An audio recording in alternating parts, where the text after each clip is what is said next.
for commuters. There have never been any accidents, or very few, and that the clearance under the underpass is being made a lot bigger than it was before. Well, I'm here to tell you that none of those things are true. The other thing that isn't true is we're not really here to even approve this project. That was done in 2011, and actually the years before that. And let me start at the beginning and move forward. I think you heard Mr. Conroy earlier address some of the things that happened. He called it a commuter's revolt that happened in the 1990s. It's a very apt description. He talked about the meetings that were held with upwards of 125, 150 people with Randy Avery and Grace Lichtenstein, two taxing district commissioners at that time, a very conservative Republican and a liberal Democrat. So we had a lot of coverage, and I would also believe in Mr. Conroy that neither one of them lied about those meetings being held and input being sought. Taxing district got Mr. Conroy involved, we got Swerper involved, we got federal money established and this project on its way. He also mentioned initially there was some request for a 14.5-foot clearance, which I agree would have been ridiculous. The negotiations happened at that point, and the project was established at that point. And it has always been, as again Mr. Conroy pointed out, maybe he should be in there, it was always widen, strengthen, restore, and improve. What do I mean by that? Widen. The only time widening is happening in this project has already happened. It was underneath that railroad underpass. That stretch of road was extremely narrow, and it has been widened, period, past tense. Okay? Strengthened. Because that overpass was widened, the steel had to span a wider distance. Therefore, it needed to be strengthened. It's stronger steel, deeper steel. Restore and improve, the process that really we're approving the construction contract for now. Restoring the height. The height was about 12 feet, 11.85 to be precise, and now it's going to be restored to 12 feet. It's not being increased by more than a couple of inches, or depending on how the rollers put the blacktop down, maybe not at all. There will be no widening, and I think it's worth noting that every person, I tried to take some good notes, every person with the exception of Mr. McPartland used the word widen as if, for some reason that I don't know about, the road is going to be widened. That is in fact the exact opposite of what's going to happen. North of that underpass, the road is being narrowed. South of the underpass, it is being widened a slight amount just to make a consistent 28-foot road. Okay? Now, and we can talk a little bit more about the amenities around that, but I want to talk to the fact that we're restoring and not really making significant alterations to the roadway at all. Now, the one exception, and it was called out before, is the reduction of the hill. Okay, and that's to improve the vertical sight lines. And right now, and any of us who have ever come down that stretch of the road will see that as you approach the train track, you're actually on an incline up, going directly at the train. Your lights hit the train if you're coming at night, and then it curves down and kind of comes back up again, and you go under the underpass. That's what's going to be modified. Okay? And the entrance to the parking lot is going to be moved slightly up, and that will improve safety in that area dramatically. The horizontal sight lines have been improved somewhat to the left. Now the vertical sight lines will improve dramatically to the right with the lessening of that hill. Okay? So again, the road has already been widened. Underneath the trestle, that is going to, and that's all that's going to be done as far as the widening. It was mentioned before also, oh, we need sidewalks. I agree 100%. Mr. Cagnino was here 2 weeks ago and he said, south of the station, we need sidewalks. Absolutely true. And we should be working to do that. And I've already gone out with Mrs. Langalis and walked that stretch of 08th Avenue so that we can put some things together to address that. not impact that at all. Okay, that's worth noting. We were asked to create a committee, before going on, well, on the subject of sidewalks. Sidewalks are being added. No one seems to have mentioned that. Road is not being widened, but there are legitimate sidewalks being added in for the entire length of the project and up into the railroad station. It will hopefully get people off the streets, onto the sidewalks, and safely into the station. Okay? Now, as a result of the Public Works Committee earlier this month, I was asked to create a committee to review and suggest improvements. I did that. Mrs. Langalis and Mrs. Burton came. We tried to get a few more people. For some reason, I think I went through 10 different people, and people were not willing to come in.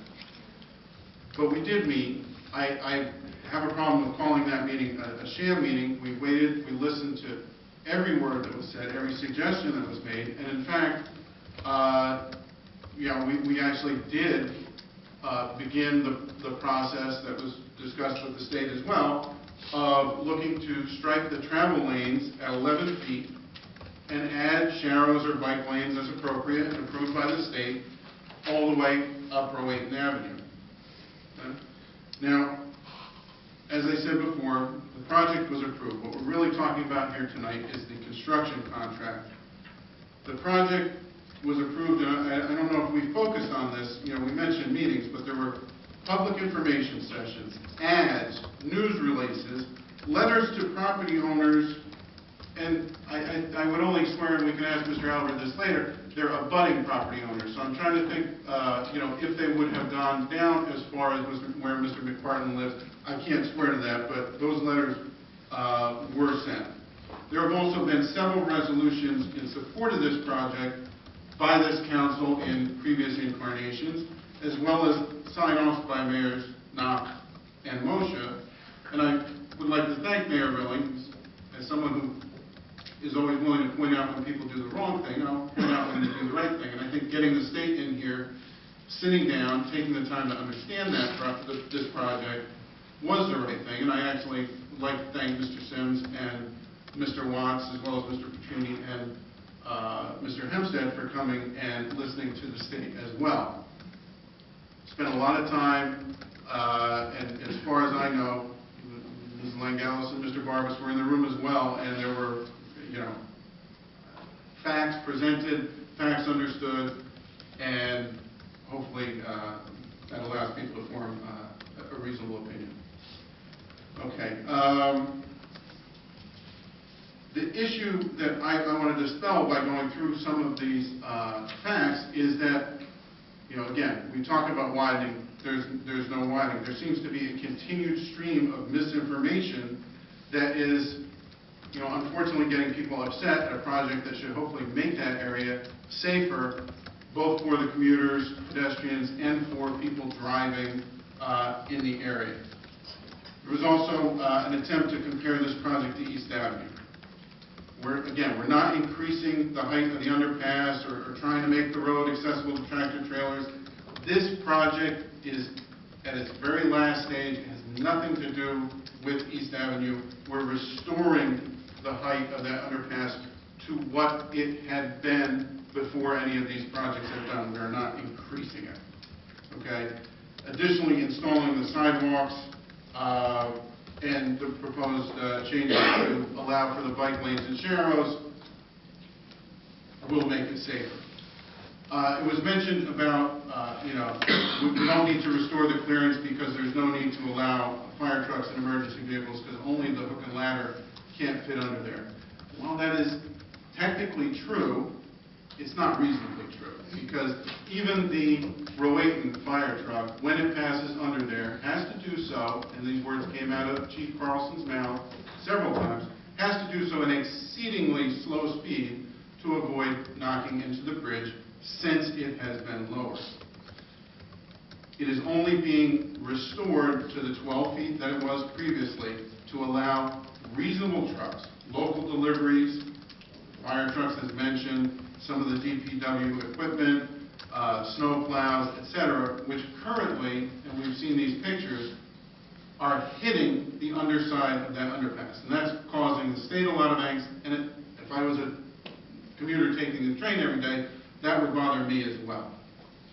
Okay, now we go on to accidents. I heard said before, 2 weeks ago there had never been any accidents.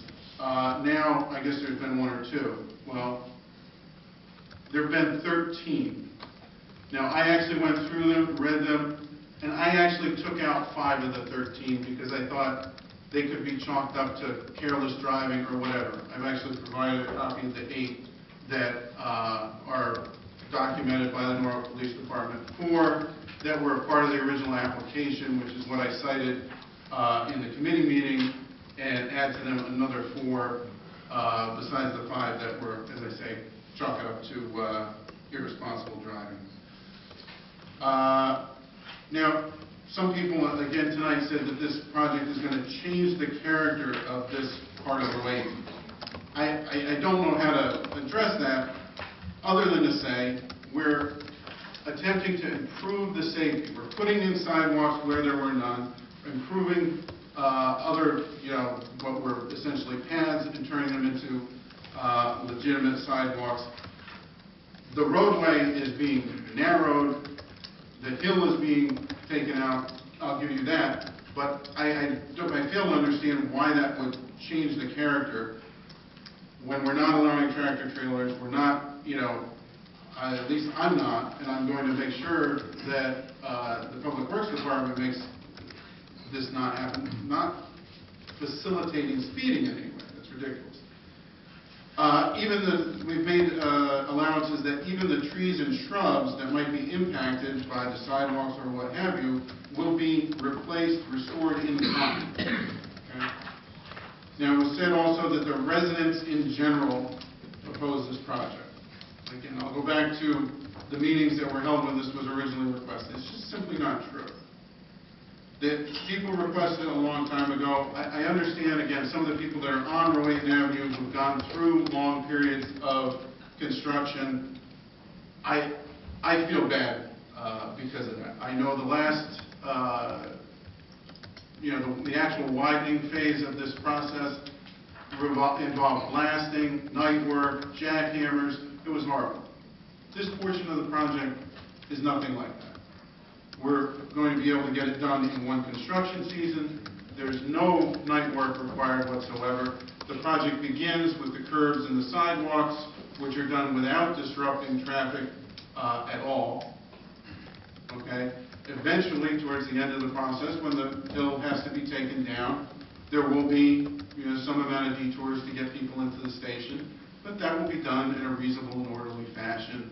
And then once the project is done, it can be wrapped up. And what I think is going to be is a road very similar to what Norwalk Ave had been in the past, with, again, the overpass restored to what it had been, with a nice drivable street, again, properly striped, with all possible traffic calming measures being utilized to ensure that no one's going to be going 100 miles an hour. We're going to look at reducing the speed limit from 30 to 25 and using the visual clues of the underpass, etc., to encourage people to slow down to avoid the accidents that have occurred in the past. Again, should be done by fall. The residents should not be impacted in the way that they were before. I heard Mr. Cagnina mention from his time here 2 years ago, when I recall he did talk about, as he did 2 weeks ago, the need for sidewalks south of the station, and I mentioned that. And what we really need to do is look at that in the future and focus on this immediate area and make sure that we work with the contractor to incorporate the changes that we can make to make the project that much better. Now, the last thing I'll touch on was mentioned in a few different areas tonight in talking is, and this might not mean a lot to the residents, but when we met with the state and the information sessions we've held, we've talked about the fact that this is funded by federal government dollars. Okay? And with those federal dollars, when we move forward, we're going to get a new and improved roadway. However, if for some reason this construction contract was not approved, the state has indicated in no uncertain terms that the federal government advanced the state between $500,000 and $700,000, and if we, for some reason, choose not to exercise this contract and move forward, the federal government will come to the state and ask for the money, and the state will come to us and ask for that amount of money. So we will have spent all this time, have to expend another $700,000 on the top of the staff time, et cetera, that's already gone into this project, and have nothing to show for it. And perhaps worst of all, we'll develop a reputation for not fulfilling our commitments in fulfilling contracts of this nature. The other thing that had come up earlier that I thought had been put to bed was a few people mentioned the historical aspects. And all of the required tests, studies, filings, etc., were done in the 2011 timeframe. All of the residents of that area were requested to allow people from the state historic commissions and such onto their property, and all those studies were completed with the exception of one homeowner who refused to cooperate with the historical people. There were a few other smaller issues that I'll touch on that were mentioned. There was a statement that there was no lighting under the bridge. There is, in fact, has been 3 new wall-mounted light sets under each side of the bridge, as well as a set on both stairs. Someone again repeated tonight that there are no bridge warning signs. In fact, there are 3 on north and south of the station. We can talk about, there were some mentions about the vertical sight lines and such. I'm not an engineer, and I know that all of the projects have been appropriately spec'd and approved by both the state of Connecticut and the Federal Highway Administration, and I'm a little bit more satisfied to trust in their judgment in these cases, and in this case. With that, I think I will reserve my right to comment again in the future. Mr. Elbert's here to answer any questions that the council should have at this time. But we had also mentioned that for the council we had 2 meetings last week to allow council people to come in and to look at the plans in detail and understand them. And I believe everyone has indicated to me that they have had adequate access to the plans, so I am not sure that there will be a huge number of detailed questions on that. Thank you. Thank you, Mr. McCarthy. Any other comments from the council? Mr. Kimball.